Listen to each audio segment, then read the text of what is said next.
brought to you by Silver Pumps. Top quality और consistent performance के लिए सिर्फ सिल्वर पंप नाम याद रखना। संभल मामले में एक दिन पहले अनुज चौधरी को बयानबीर बताने वाले ब्रजभूषण शरण सिंह आखिर कैसे पलट गए? उन्होंने क्यों कहा कि उनके निशाने पर अनुज चौधरी नहीं अबू आजमी थे? अनुज चौधरी तो उनका भाई है। पूरी कहानी क्या है और आखिर ब्रजभूषण शरण सिंह के पलटी मारने के पीछे की वजह क्या है, हम आज ये समझेंगे। ये भी जानिए कि उत्तराखंड की एक पुलिस कैसे बरेली बिना किसी सूचना के धड़धड़ाते हुए तकरीबन 300 जवानों के साथ पहुंच गई। जब खोदा पहाड़ तो निकली चूहिया। दूसरे राज्य में पहुंची लेकिन निकला सिफर।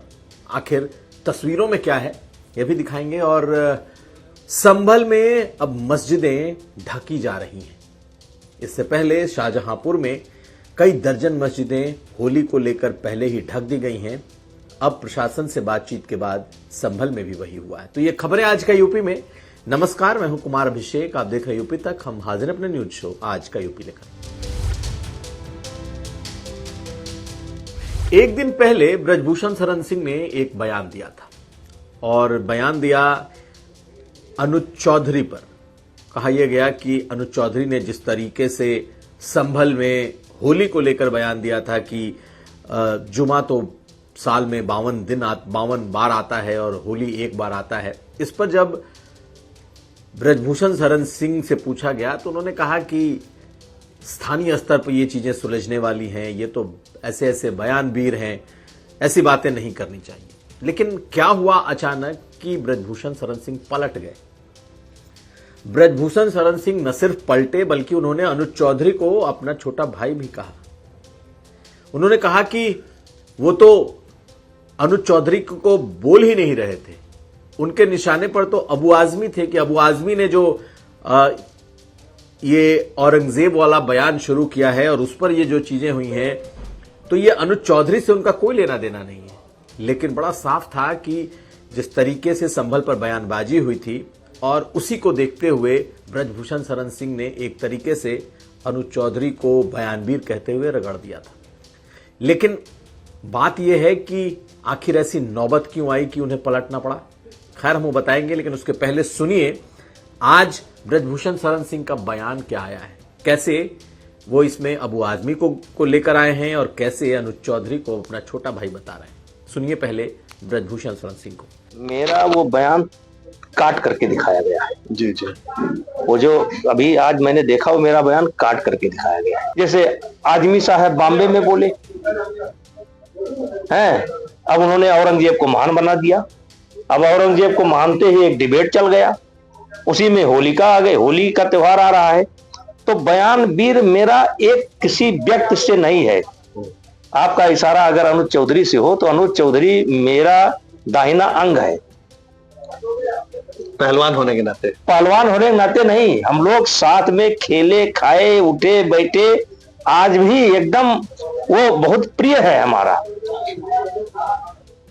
तो मैं उसकी बात नहीं कहता, लेकिन आप उनके ही बयान को क्यों आप इसको अनुज चौधरी के को इससे ही देखते हो? आप देखिए देश में कितने बयानबीर पैदा हो गए। तो आपने सुन लिया। एक दिन पहले का भी वो बयान सुन लीजिए जब उन्हें वो बयानबीर कह रहे हैं इशारों में। सुनिए। और त्योहार होता था, त्योहार होता रहेगा और इसमें शांति बनी रहे, सद्भावना बनी रहे, दोनों समाज के लोगों को इस प्रकार का व्यवहार करना चाहिए। और दिक्कत स्थानीय स्तर पर कहीं नहीं होती है। यह दिक्कत स्थानीय स्तर पर कहीं नहीं होती है, कुछ बयानबीरों के कारण यह दिक्कत होती है। वैसे ब्रजभूषण शरण सिंह पलटी मारने के लिए जाने नहीं जाते, ना ही अपनी बातों पर बहुत ज्यादा सफाई देने वालों में जाने जाते हैं। बोल दिया सो बोल दिया, ऐसा उनका स्वभाव माना जाता है। लेकिन आखिर अनुज चौधरी में ऐसा क्या है कि उन्होंने सफाई दे दी कि उन्होंने तो अनुज चौधरी के बारे में बोला ही नहीं। अनुज चौधरी क्या है? अनुज चौधरी एक सीईओ हैं संभल के, लेकिन अनुज चौधरी इसके अलावा भी है। अनुज चौधरी एक पहलवान रहे हैं, अर्जुन अवार्डी विनर रहे हैं, और सबसे बड़ी बात, वो जाट भी हैं। जी हां, वही जाट बिरादरी जिसके महिला पहलवानों की वजह से आज ब्रजभूषण शरण सिंह सांसद नहीं है। उन्हीं महिला पहलवानों के आरोपों की वजह से आज उनकी सियासत मेन स्ट्रीम सियासत नहीं है। अब उनके जगह उनके बेटे सांसद हो चुके हैं। तो एक बार फिर कहीं ब्रजभूषण शरण सिंह को ये ऐसा तो नहीं लगा कि अभी एक दिन पहले ही रेसलिंग फेडरेशन ऑफ इंडिया, जो कबड्डी का भारतीय कुश्ती जो संघ है, वो बहाल हुई है और अगले ही दिन उन्होंने अनुज चौधरी को निशाने पर ले लिया, जो कि पहलवान रहा है, पहलवान के कोटे से पुलिस में शामिल हुआ, जो अर्जुना अवार्डी विनर है, जो कि आजम खान के दबाव में भी नहीं झुका था।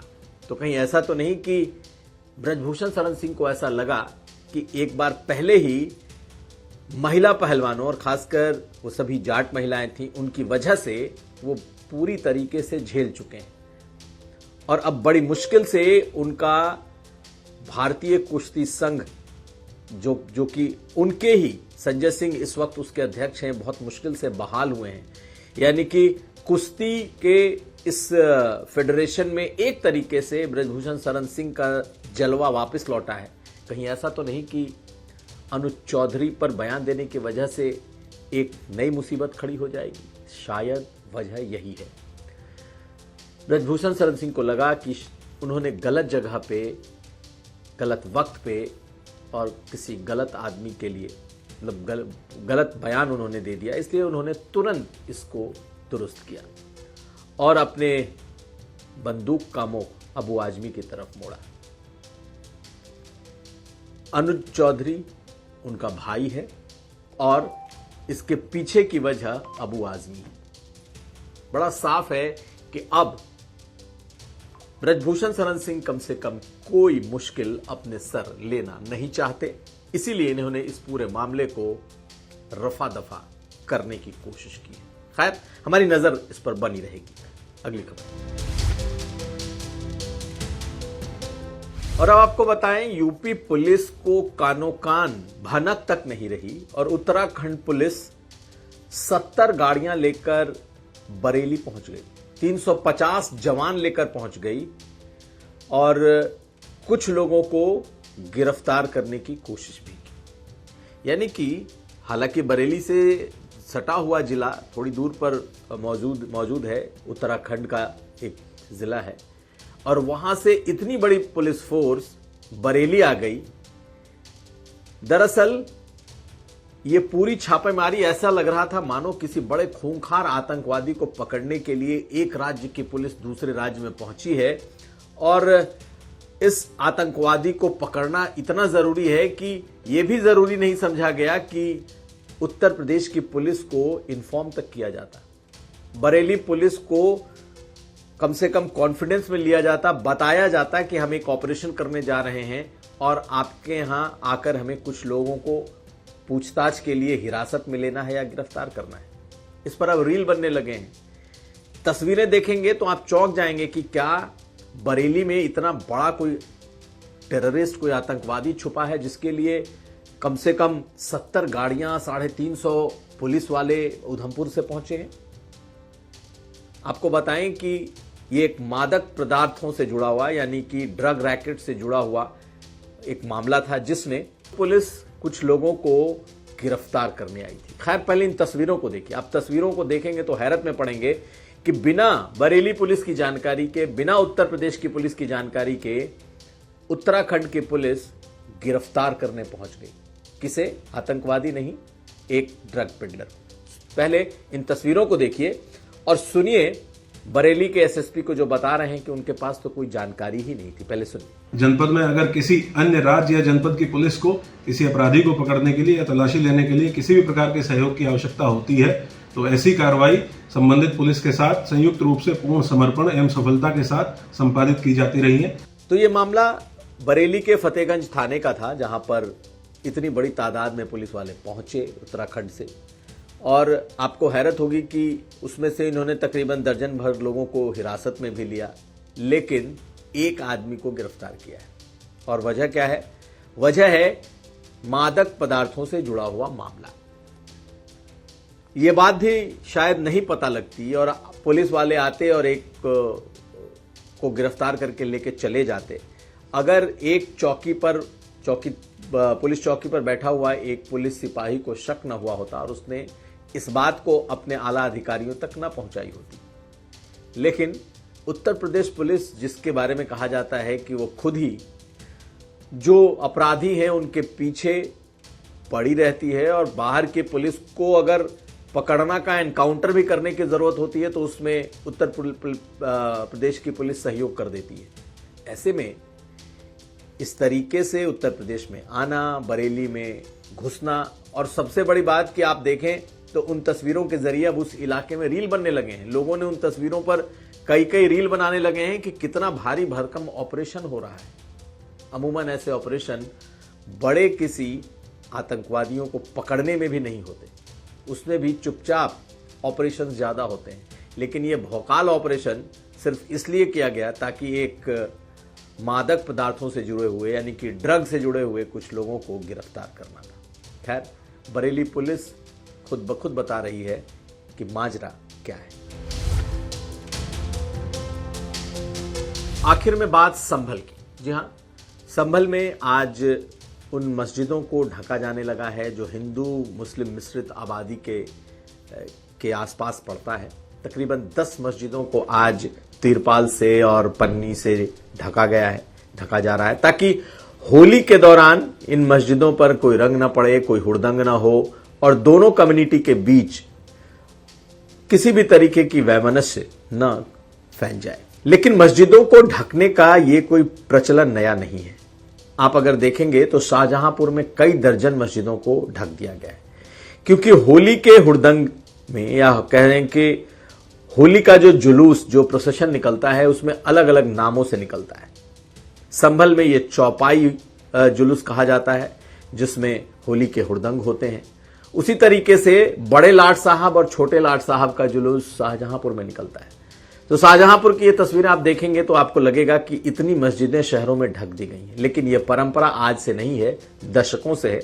और दोनों तरफ से जो पीस कमेटी होती है उसके लोगों ने बैठकर ये एक तरीका निकाला है ताकि कम से कम दोनों कम्युनिटी में से किसी को भी शिकायत ना रहे और दोनों कम्युनिटी अपने अपने हिसाब से अपने अपने पर्व मना सकें। इस बार रमजान चल रहा है, जुमा है और संभल में भी मस्जिदों को ढकने की शुरुआत की गई है। तो खैर, चौपाई जुलूस वहां भी निकलेगा, लेकिन उसके पहले संभल की ये मस्जिदें ढकी जा रही हैं। आप इन तस्वीरों को देखिए। और हम आपको बताएं कि आज इलाहाबाद हाई कोर्ट ने तो बाकायदा सुनवाई करते हुए संभल की जामा मस्जिद पर एक अहम फैसला भी दिया और ये कह दिया कि जामा मस्जिद की बाहरी दीवारों पर रंगाई पुताई की जा सकती है, यानी कि इजाजत दे दी इस राइडर के साथ कि जामा मस्जिद के मूल स्ट्रक्चर के साथ कोई छेड़छाड़ नहीं होनी चाहिए। यानी कि रंगाई पुताई से उसका मूल जो स्ट्रक्चर है जो कि एएसआई के जिम्मे है, उसमें किसी भी तरीके से ऐसा ना हो कि रंगाई पुताई की वजह से कुछ मूल चीजें ढक जाएं। यही नहीं, उन्होंने ये भी कहा कि ईद के पहले आप यहां पर बाकायदा रोशनी भी कर सकते हैं और इसे सजावट भी कर सकते हैं, जो पहले कई सालों से चलता आ रहा है। तो अब ये माना जाए कि कम से कम जामा मस्जिद का ये विवाद रिजॉल्व हो गया। ये जरूर है कि पहले अकेले मस्जिद कमेटी खुद फैसले लेती थी और खुद रंगाई पुताई और तमाम चीजें करती थी। अब वो एएसआई जिसे कहा जाता है कि पिछले कुछ समय से डिफंक्ट हो चुकी थी, मस्जिद कमेटी उसे बिल्कुल पूछती तक नहीं थी, यहां तक कि उनके लोगों को भी घुसने में मुश्किल होती थी। अब एएसआई से पूछकर और एएसआई को बीच में रखकर ही ये तमाम चीजें हो रही हैं। यानी कि कहीं ना कहीं संभल में एक बार फिर अब चाहे वो मस्जिद कमेटी हो चाहे एएसआई हो, बगैर एएसआई के जानकारी के या पूछे अब आप रंगाई पुताई भी नहीं कर सकते। 1 हफ्ते का वक्त दिया अदालत ने और इस 1 हफ्ते में ये काम पूरा होना होगा। 31 मार्च को माना जा रहा है कि ईद होगी और उसके पहले पिछले ईद की तरह ही शायद जामा मस्जिद को उसी तरीके से सजाया भी जाएगा। तो ये था आज का यूपी। हम कल फिर हाजिर होंगे। हमें दीजिए इजाजत और देखते रहिए यूपी तक।